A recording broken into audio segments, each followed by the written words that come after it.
பிதாவே, இந்த வார்த்தைகளுக்காக நாங்கள் நன்றி செலுத்துகிறோம். இதை வாசிக்கும் போதே பரிசுத்த ஆவியானுடைய கண்கள் இருதயத்தை திறந்தருளும்படியாக ஜெபிக்கிறோம். இந்த வார்த்தைக்கு வல்லமை உண்டு. இந்த வார்த்தை எங்களை மாற்றுகிறது, எங்கள் குடும்பத்தை மாற்றுகிறது, எங்களுடைய உறவுகளை மாற்றுகிறது என்று சொல்லி நாங்கள் விசுவாசிக்கிறோம். ஏனென்றால் நாங்கள் வேதத்தில் வாசிக்கிறோம், நம்முடைய வார்த்தை ஒருபோதும் ஒரு நாளும் வெறுமையாய் திரும்பி வராது என்று சொல்லி நாங்கள் வாசிக்கிறோம். இந்த வார்த்தைகள் கணவனுக்குள்ளாய், மனைவிக்குள்ளாய், பெற்றோருக்குள்ளாய், பிள்ளைகளுக்குள்ளாய் ஆண்டவரே உள்ளும் புறமும் சென்று ஆண்டவரே மன மாற்றங்களை உண்டாக்கும்படியாக நாங்கள் ஜெபிக்கிறோம். இயேசுவின் நாமத்தினால் கேட்கிறேன் நல்ல பிதாவே. இன்றைக்கு நாம் தியானிக்கும்படியாக எடுத்துக்கொண்ட வேத பகுதி யாக்கோபு எழுதின நிருபம் 4ஆம் அதிகாரத்தில் நாம் வந்திருக்கிறோம். இன்றைக்கு 4ஆம் அதிகாரத்தை அவருடைய கிருபையினால் முடிப்பதற்கு கர்த்தர் உதவி செய்வார் என்று சொல்லி நான் விசுவாசிக்கிறேன். யாக்கோபு எழுதின புஸ்தகம் 4ஆம் அதிகாரம் 13ஆம் வசனத்திலிருந்து 17ஆம் வசனம் வரைக்கும் நாம் தியானிக்க இருக்கிறோம். James chapter 4 verse 13 to 17. Let's read together. நாம் சேர்ந்து இந்த வசனங்களை வாசிப்போம்.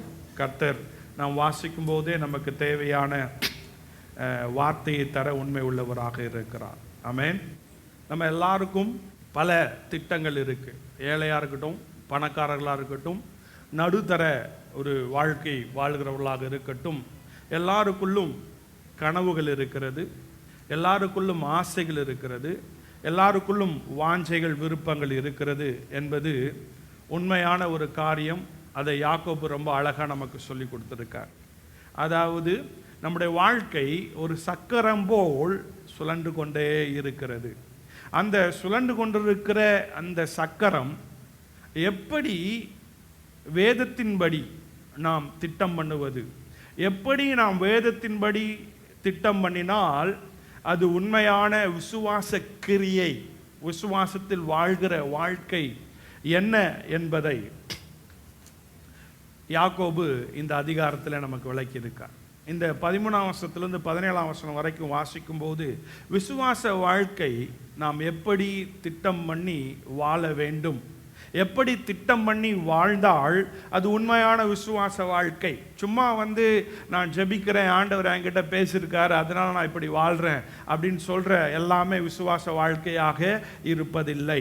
நாம் வேதத்தில் வாசிக்கிறோம், ரொம்ப அழகாக பரிசேயர் சதுசேயருக்கு இயேசு கிறிஸ்து சொல்லி கொடுக்கிறார், உதடுகளினாலே நீங்கள் என்னை துதிக்கிறீர்கள், உங்கள் இருதயமோ என்னை விட்டு தூரமாக இருக்கிறது. இப்போது நான் இன்னைக்கு உங்களுக்கு சொல்லி கொடுக்குற காரியம் என்னன்னா, உண்மையாய் நான் விசுவாசத்தில் வாழ்கிறேன், அந்த விசுவாச வாழ்க்கை எனக்குள்ளே இருக்கிறது என்று சொன்னால் என் வாழ்க்கையை நான் எப்படி திட்டம் பண்ண வேண்டும், அந்த திட்டத்தில் தேவனுடைய சித்தம் எப்படி செயல்பட வேண்டும், அந்த தேவனுடைய சித்தத்தை எப்படி நாம் அறிந்து கொள்ள முடியும் என்பதை இந்த வசனங்கள் நமக்கு சொல்லிக் கொடுக்கிறதை நாம் பார்க்க முடியும்.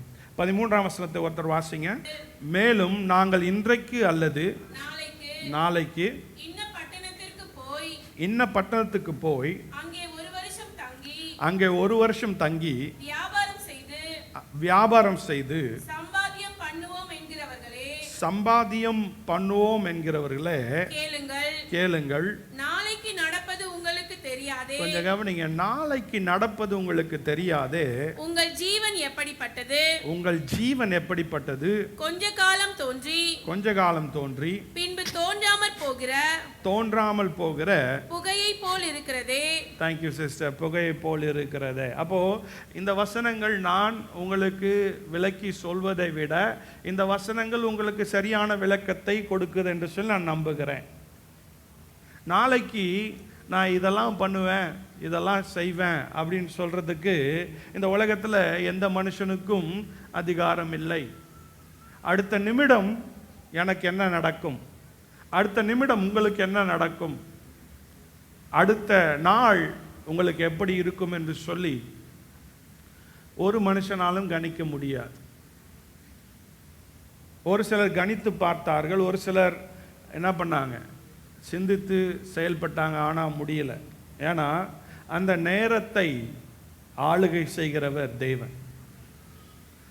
அடுத்த நிமிடம் தேவனுக்குரியது, அடுத்த அவர் தேவனுக்குரியது, அடுத்த நாள் தேவனுக்குரியது.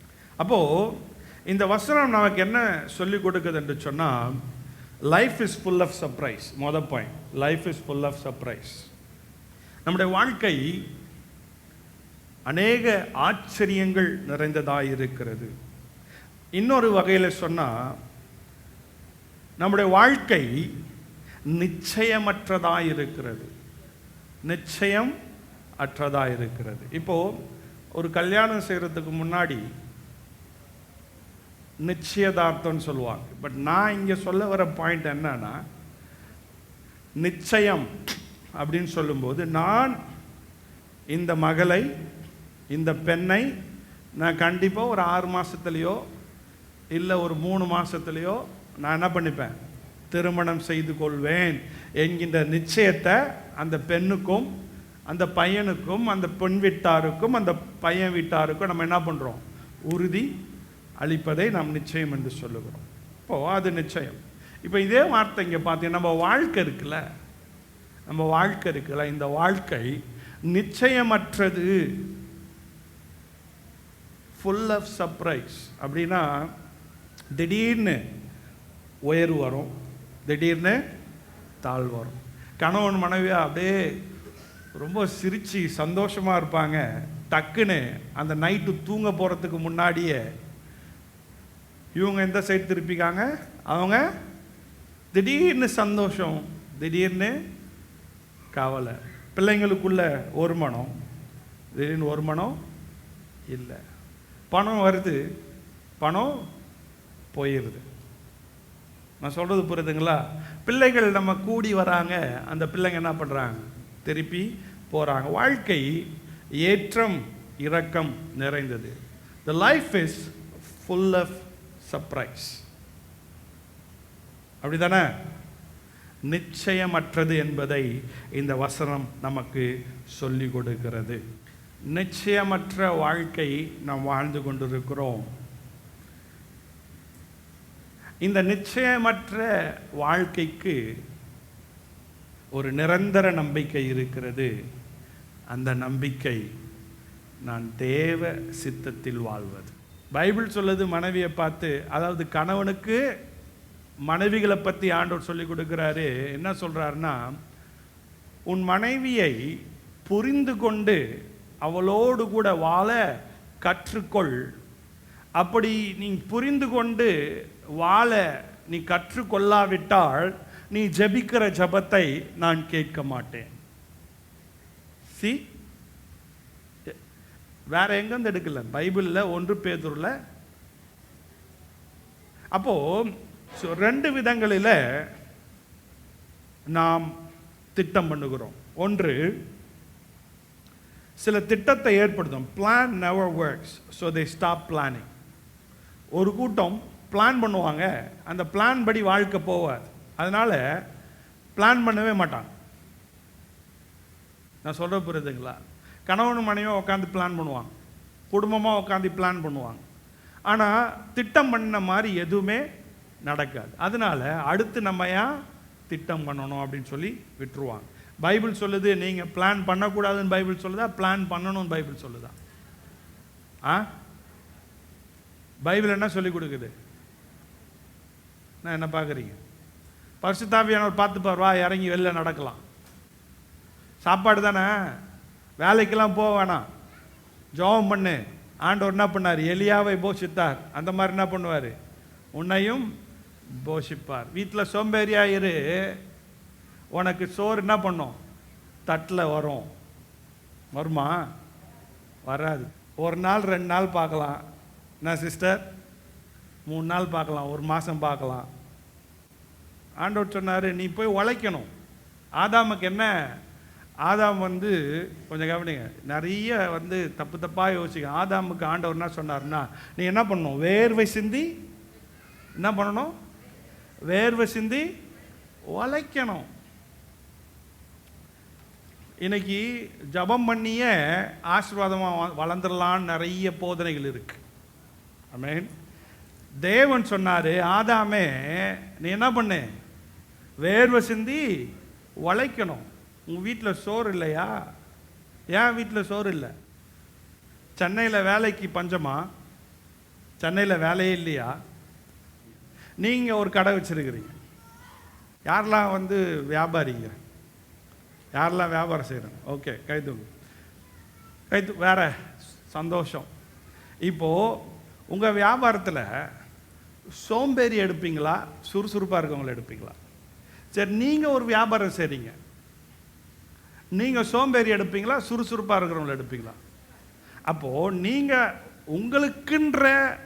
உங்களுக்குன்ற ஒரு கட்டாயம் வரும்போது சுறுசுறுப்பாக இருக்கணும் அப்படின்ற ஒரு வார்த்தை வரும்போது, மற்ற இடத்துல போய் வேலை செய்யும்போது எவனோ ஒருத்தன் காசு கொடுக்குறான், நான் போய் வேலை செய்கிறேன்.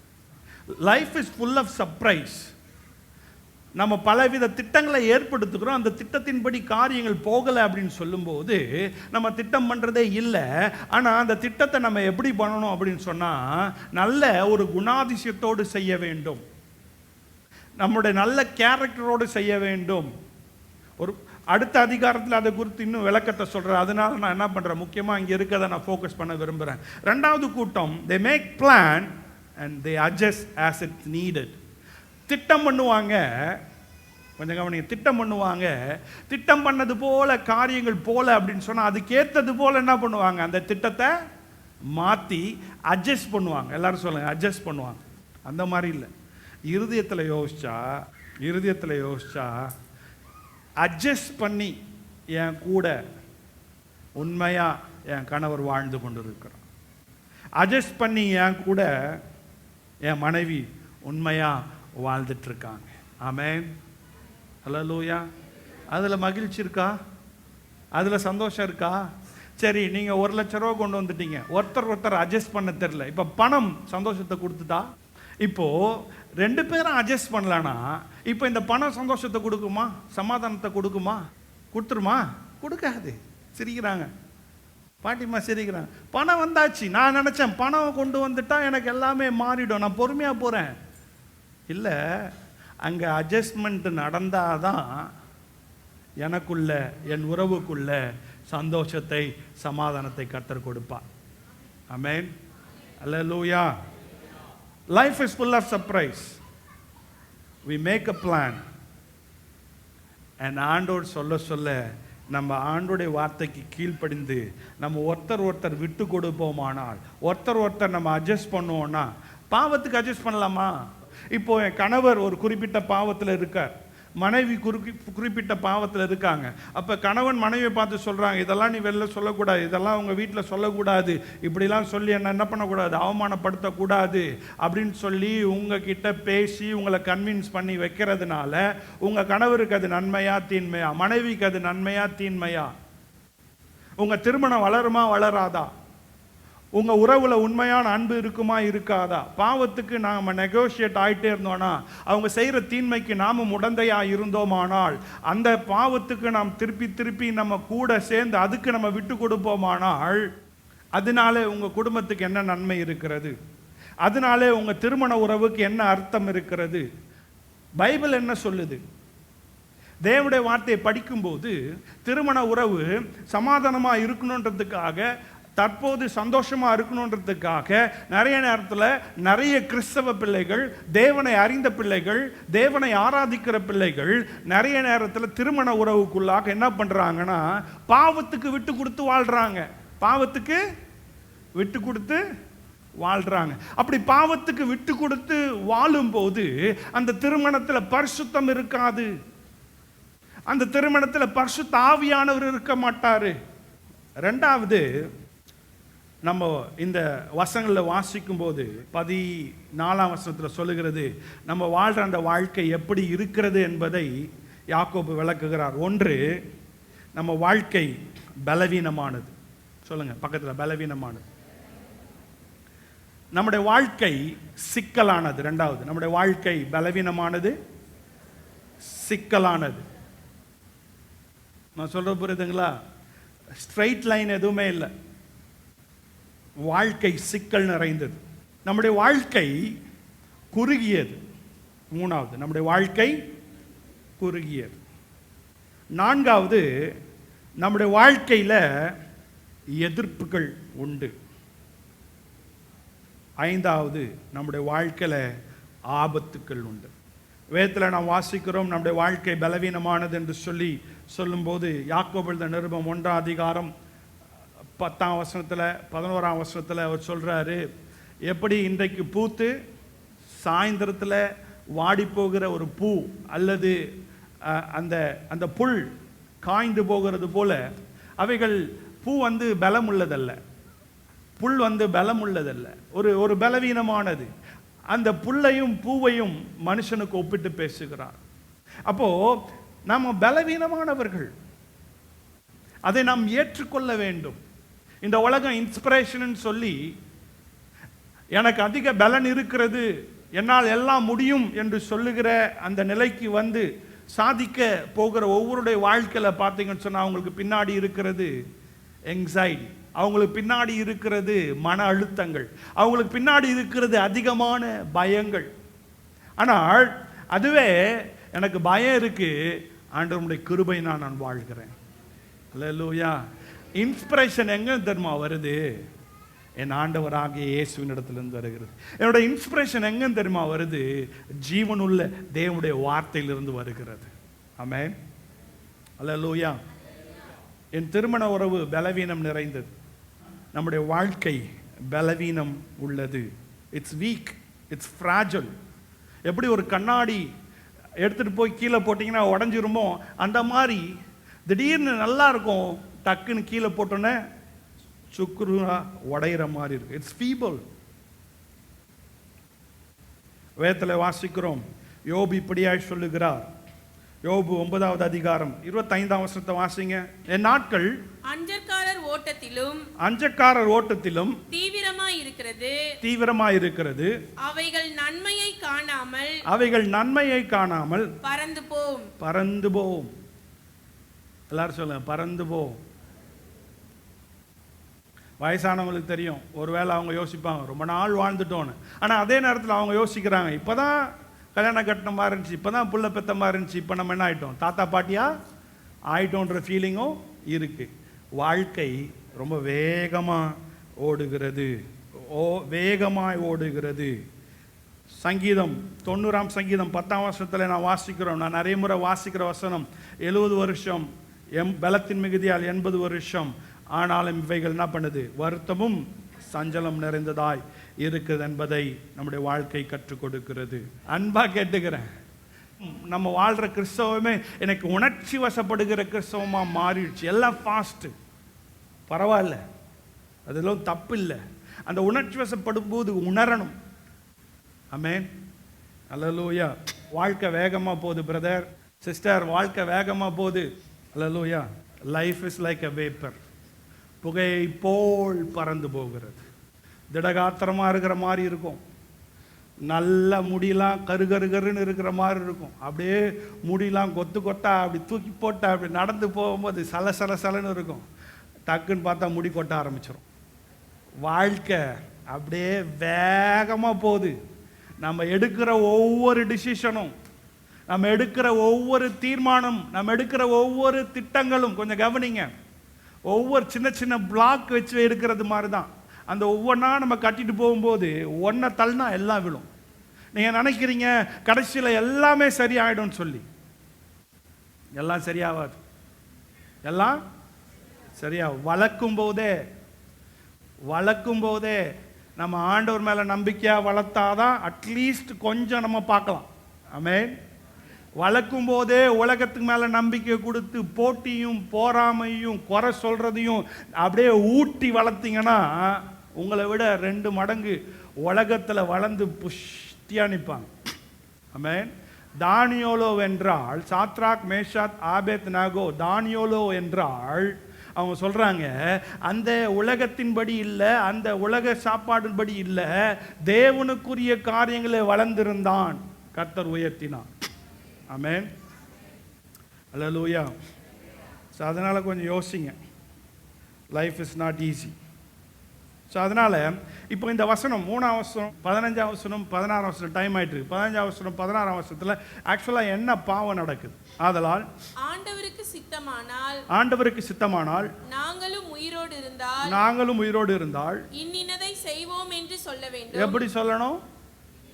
இதெல்லாம் நாங்கள் செய்வோம்னு சொல்லி சொல்லணும். ஆக்சுவலாக என்ன சொல்கிறாரு அப்படின்னு சொன்னால், நீங்கள் எப்போ ஒரு திட்டம் பண்ணும்போதும் பிளான் பண்ணும்போதும் நீங்கள் என்ன பண்ணுங்கள், பாட்டு பாடின மாதிரி எப்பயுமே ஆண்டவர் என்னை நடத்துகிறார், ஆண்டவர் என்னை பயன்படுத்துகிறார், என் பிள்ளைகளுக்கு முதல் தகப்பன் தேவனாகிய கர்த்தர், எனக்கு கணவருக்கு முன்னாடி என் தேவன், என் மனைவிக்கு முன்னாடி தேவன், என் வாழ்க்கைக்கு ஆதாரமே தேவன், என்னை நடத்துகிறவரே தேவன், என்னை போஷிக்கிறவரே தேவன் அப்படின்ற ஒரு நினைவு, அப்படின்ற அந்த ஒரு அறிக்கை நம் உள்ளத்தில் எப்போ இருக்க வேண்டும். ஆமென். அப்போ இங்கே என்ன நடக்குதுன்னா, நான் ஒரு திட்டம் பண்ணும்போது, பிளான் பண்ணும்போது, ஒரு பிஸ்னஸோ ஒரு வேலையோ ஒரு குடும்ப தீர்மானங்கள் எடுக்கும்போது, நான் தேவனை மறந்து எடுக்கிற தீர்மானங்கள் பாவம் நிறைந்தது. அதை தான் சொல்ல வரேன். நான் எடுக்கிற ஒவ்வொரு தீர்மானத்திலும் கர்த்தர் நம்மை கிருபையாய் நடத்தி கொண்டிருக்கிறார்.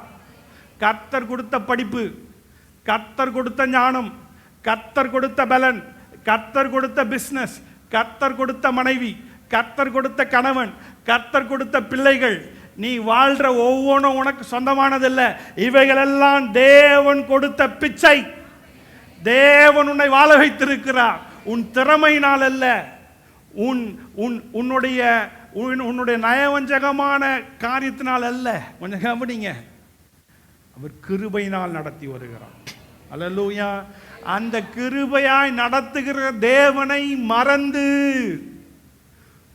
தாயின் கருவில் தோன்றின முதல் இதுவரைக்கும் உன்னை நடத்தி வருகிற அந்த தேவனை மறந்து உன் வாழ்க்கையில நீ செய்கிற ஒவ்வொரு காரியத்திலும் பாவம் தான் இருக்கும், பரிசுத்தம் இருக்க. இப்ப நம்ம தேவனை மறந்து வாழும்போது அபாயங்கள் நம்மை சூழ்ந்து கொள்ளுகிறது. தேவனை மறந்து நாம் வாழ்க்கை வாழும்போது கஷ்டங்கள் நம்மை சூழ்ந்து கொள்ளுகிறது. தேவனை மறந்து நாம் வாழ்கிற வாழ்க்கை வரும்போது பெருமை நம்மை சூழ்ந்து கொள்ளுகிறது. நான் படித்தேன், நான் இப்போ வேலைக்கு போயிருக்கிறேன், நான் கை நிறைய சம்பாதிக்கிறேன். எப்படி? நான் படித்தேன், ஆண்டவர் ஒன்று படிக்க வச்சார். ஆமென். இப்போ இதை வந்து உன்னை தலை கணம்னு சொல்லுவாங்க. என்னது? தலை கனமாயிருச்சு, அரகண்ட், பெருமை. நான் காரில் போகிறேன் தெரியுமா, நான் வீடெல்லாம் வாங்கிட்டு தெரியுமா, என்ன பார், என்ன பார், என்ன பார், என்ன பார்க்க சொல்கிறேன்? கர்த்தர் உன்னை கிருபையா நடத்திட்டு இருக்கார். அல்லேலூயா. கர்த்தர் உன்னை கிருபையா ஆசீர்வதிச்சிருக்காரு. தேவன் செய்த நன்மையை மறக்கும்போது, தேவனை நாம் மறக்கும்போது அபாயங்கள், கவலைகள், கஷ்டங்கள் நம்மை சூழ்ந்து கொள்ளுகிறது. ஆமென். அதனால மனுஷன் கசப்போடு வாழ்கிறான். மனிதனுக்குள்ளாக, அவனுடைய உணர்வுக்குள்ளாக பலவிதமான தோல்விகள், பலவிதமான தோல்விகள், அதை வெளில சொல்ல முடியல. அவன் அந்த உயரத்துக்கு போனாலும் அந்த எம்டி ஸ்பேஸை நிரப்புறதுக்கு இடம் இல்லை. ஆமென். அதனால ஆண்டவர் சொல்றாரு, தேவனுக்கு கீழ்ப்படிவோம். சொல்லுங்க, தேவனுக்கு ஆண்டோட சித்தத்துக்கு கீழ்ப்படிவோம். ஆண்டோட சித்தத்தை எப்படி நம்ம தெரிந்து கொள்ள முடியும்? ஆண்டோட சித்தத்தை தெரிந்து கொள்ற வழி என்ன? கேளுங்க, வழி என்ன? பக்கத்தில் ஆண்டோட சித்தத்துக்கு, ஆண்டோட சித்தம் என்ன? எங்க இருக்கு? எங்க இருக்கு? எங்க இருக்கு? எங்க இருக்கு? பாஸ்டர் பால் பேசுகிற உபதேசத்துலையா? ஆண்டோட சித்தம் எங்கே இருக்கு? எப்படி தெரிஞ்சுக்கலாம்? எப்போ பார்த்தாலும் சொல்லுவாங்க ஆண்டோட சித்தத்துக்காக ஜெபம் பண்ணலாம். அவங்க பிளான் பண்ணி வச்சுட்டாங்க. இப்போ என்ன பண்ண போகிறாங்க? எங்ககிட்ட வந்து ப்ரேயர் பண்ண சொல்லுவாங்க. பாஸ்டர் எல்லாம் பார்த்தாச்சு, முடிச்சாச்சு, ஜெபம் பண்ணுங்க. நான் என்ன பண்ண சொல்ல? நீ தான் பார்த்துட்ட, நீ தான் முடிச்சிட்ட. இப்போ வந்து ஆண்டோட சித்தத்துக்காக அது எப்போ கேட்கணும்?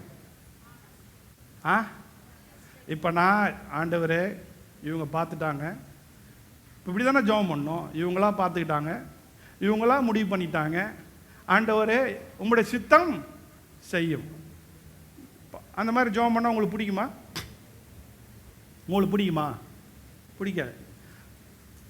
அண்ணன் என்ன சொல்கிறாருன்னா, பாஸ்டர் நீங்கள் ஜெபம் பண்ணும்போது ஆண்டவரே இந்த திருமணத்தை முடிச்சு கொடும், அதுக்கு தேவையை சந்தியும், எல்லா பிரச்சனையும் மாற்றி போடும், அப்படி ஜெபம் பண்ணும் பாஸ்டர்னா அதுதான் முறை.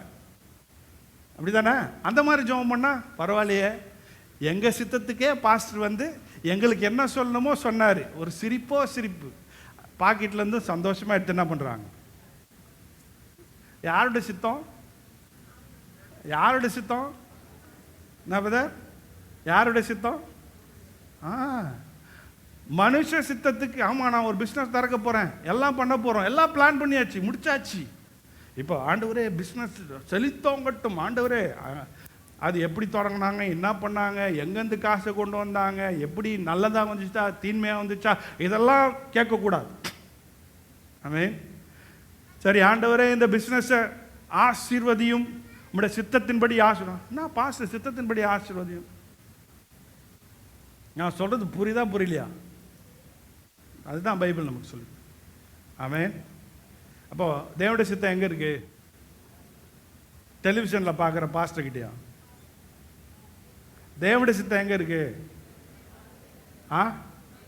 எல்லாரும் பைபிளை தூக்கி பிடிங்க தயவு செய்து.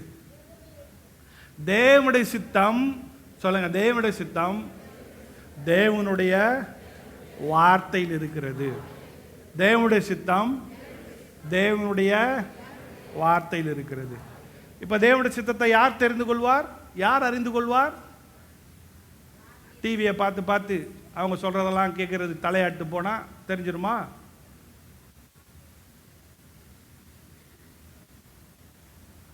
அப்படிதான் இருக்கிறோம், சொல்றதுக்கெல்லாம் தலையாட்டு போறது. உங்களுக்கு வேணுன்றதை சொன்னால் காணிக்க கொடுப்பீங்க, அவங்களுக்கெல்லாம் காணிக்க அமுச்சும் விடுவீங்க. எங்க இங்கே உக்காந்து உங்களுக்கு க்ளீன் பண்ணி, சேர்லேருந்து க்ளீன் பண்ணி வாரம் எல்லாம் பண்ணி கொடுத்தாலும் எங்கேயோ ஒரு இடத்துக்கு எங்க சபை குடும்பம், சபை குடும்பம். அந்த குடும்பத்தில் சேர் வேணுமா, எந்த சாப்பாடு சாப்பிடணும், இதெல்லாம் யார் பாப்பா? நிறைய ஜனங்களுக்கெல்லாம் இப்போ உங்கள் பிள்ளைங்களுக்கும் உங்கள் வீட்டில் வந்து இருந்து சாப்பிட்றதுக்கு பிடிக்கல. ஆனால் நீங்கள் என்ன சொல்கிறீங்க? வீடு தாமான்னு சொல்கிறீங்க. ஆனால் நீங்கள் சபைக்கு வரீங்க, இது கர்த்தர் உங்களுக்கு கொடுத்த வீடாக இருக்குது. ஆனால் இந்த வீட்டுக்கு நீங்கள் என்ன பண்ணுறீங்க? ஊறுகாய் மெயின் பதார்த்தமா இல்லை ஊறுகான்றது எல்லாத்துலேயும் கடைசியாக? இப்போது ஞாயிற்றுக்கிழமை வந்துட்டு ஆண்டவரெலாம் ஆராதிச்சுட்டு தேவனெலாம் மையப்படுத்திட்டு இந்த இயேசு இந்த தேவனுடைய வார்த்தை ஊறுகாய் மாதிரி தொட்டுக்கூடாது. சொல்ல ஊறுகாய் மாதிரி தொட்டுக்கூடாது. சொல்லுங்கள், ஊறுகாய் மாதிரி தொட்டுக்கூடாது. பாட்டெல்லாம் பாடிட்டு வசனம்லாம் கேட்டுட்டு டிசிஷன் எடுக்கும்போது எல்லாமே எடுத்துட்டு எவ்வளோ செலவாகும், யாரை பார்க்கணும் எல்லாம் பேசிட்டு கடைசியாக பாஸ்டர் வந்து ஜெபம் பண்ணுங்க. பாஸ்டர் முதல்ல உக்காந்து முட்டி போட்டு இந்த பொண்ணு இந்த பையனு கரெக்டாக இருக்குமா, ஆண்டவரே என்னோடு கூட பேசுங்க. இந்த ஸ்கூலுக்கு போகிறோம் ஆண்டவரே, இந்த என் பையனை போய் சேர்க்க போகிறேன் ஆண்டவரே, நான் போகிற வழியில் எனக்கு என்ன பண்ணுங்க, என்னோடு கூட பேசுங்க. ஆமென். அல்லேலூயா. இன்னைக்கு கிறிஸ்தவங்க தேவனுடைய வார்த்தையை ஊறுகாய் மாதிரி தொட்டுக்கிறாங்க. பைபிள் சொல்லுது தேவனுடைய வார்த்தை தேனிலும் தேனிலும் மதுரமானது. ஆமென். தேவனுடைய வார்த்தை இருபுறமும் கருக்குள்ள பட்டயம். தேவனுடைய வார்த்தையை பற்றி சொல்லிட்டாவது என் கால்களுக்கு அப்படின்னா என்னது, நான் போகிற பாதை இருளாக இருக்குது, அதில் டார்ச் அடிச்சாதான் அது பள்ளமா மேடான்னு தெரியும். முதல்ல தேவனுடைய வார்த்தையை எடுத்து உங்கள் வீட்டில் வச்சிங்கன்னா உங்களுக்கு அது வழி நடக்கும். ஆமென். அதுக்கப்புறம் ஜெபம் பண்ணுங்க, அதுக்கப்புறம் ஆலோசனை கேளுங்க. இதெல்லாம் தேவனுடைய சித்தத்தை அறிந்து கொள்ளுகிற வழி. ஆமென். ஆமென். அல்லேலூயா. அப்போ என்ன பண்ணுங்க, ஆண்டோடைய சமூகத்தில் முதல்ல கேட்டுட்டு செய்யுங்க. பைபிளில் அதுக்கு நிறைய எடுத்துக்காட்டு இருக்கு. கர்த்தர் உங்களை ஆசீர்வதிப்பார். ஏன் நிற்போமா? ஆமென். ஜெபம் பண்ணலாம். ஆண்டவரே, கிருபையினால் எங்களை வாழ வைக்கிறேன், அதற்காக எமக்கு ஸ்தோத்திரம். நாங்கள் வெறும் வார்த்தையினால சொல்லாமல் எங்கள் நடைமுறையில் தொடர்ந்து நாங்கள் வாழும்போது எங்களுக்கு கிடைக்க வேண்டிய கனம் கிடைக்காமல் போனாலும், எங்களுக்கு கிடைக்க வேண்டிய ஆசீர்வாதங்கள், இந்த உலகத்துக்குரிய ஆசீர்வாதங்கள் எங்கள் வாழ்க்கையில் வராமல் போனாலும், எங்கள் உயர்விலும் எங்கள் தாழ்விலும், எங்கள்கிட்ட பணம் இருக்கும் போதும் பணம் இல்லாது இருக்கும் போதும், எங்ககிட்ட உறவுகள் சேரும் போதும் உறவுகள் சேராதிருக்கும் போதும், சுகமாய் இருக்கும் போதும் சுகவீனமாய் இருக்கும் போதும், கர்த்தருடைய கிருபையினால் எங்களை தாங்குகிறீர். எங்களை நீர் சுகப்படுத்த வல்லவர் என்பதை நாங்கள் நம்புகிறோம். உம்மால் ஆகாத காரியம் ஒன்றும் இல்லை. நீரே எங்களை ரட்சிக்க வல்லவர், எங்களுடைய சந்ததியை ரட்சிக்க வல்லவர், எங்களுடைய குடும்பத்தை மீட்க வல்லவர். உம்மால் ஆகும் ஆண்டவரே. ரட்சிப்பின் ஆவியை எங்கள் சந்ததிக்கு ஊற்றும் ஆண்டவரே. ரட்சிப்பின் ஆவியினால் நிரப்பும் ஆண்டவரே. ஆண்டவரே, எங்களை பிடித்திருக்கிற எல்லா சாப கட்டுகளும், எங்கள் சந்ததியை பிடித்திருக்கிற எல்லா பாவ கட்டுகளும் உடைக்கப்படட்டும். குடும்பங்கள் ஒருமனமாகட்டும். தொடர்ந்து நாங்கள் எடுக்கிற ஒவ்வொரு தீர்மானங்களில், நாங்கள் எடுக்கிற ஒவ்வொரு திட்டங்களில் கணவனும் மனைவியுமாய் பிள்ளைகளுமாய் இணைந்து உமக்கு முக்கியத்துவம் கொடுத்து உம்மை சார்ந்து உம்முடைய சித்தத்தின்படி நாங்கள் திட்டங்களை தீட்டுவதற்கு, திட்டங்களை செயல்படுத்துவதற்கு கர்த்தர் எங்களுக்கு உதவி செய்யும்படி ஆட்சேபிக்கிறோம். மனதார இங்க இருக்கிற ஒவ்வொருவரை நான் ஆசீர்வதிக்கிறேன். பிதா, குமாரன், பரிசுத்த ஆவி நாமத்தினாலே உம்முடைய ஆசீர்வாதம் ஒவ்வொரு குடும்பத்தில் தங்கும்படி ஆட்சேபிக்கிறேன். கர்த்தர் ஆசீர்வதிங்க. இயேசுவின் நாமத்தினால் கேட்கிறேன் நல்ல பிதாவே. என் ஆத்மாவே என் முழுவதுமே பச நாமத்தை சோத்திரி. என் ஆத்மாவை கர்த்தரை சோத்திரி. கர்த்தர் செய்த சகல உபகாரம் என்று மறவாது. நம்முடைய கர்த்தராகிய இயேசு கிறிஸ்துவின் கிருபையும் பிதாவாகிய தேவனுடைய அன்பும் பரிசுத்த ஆவியுடைய அந்யோன்ய ஐக்கியமும் இப்போதும் எப்போதும் கிறிஸ்துவின் வருகை பரியந்தம் நம் அனைவரோடு கூட இருப்பதாக.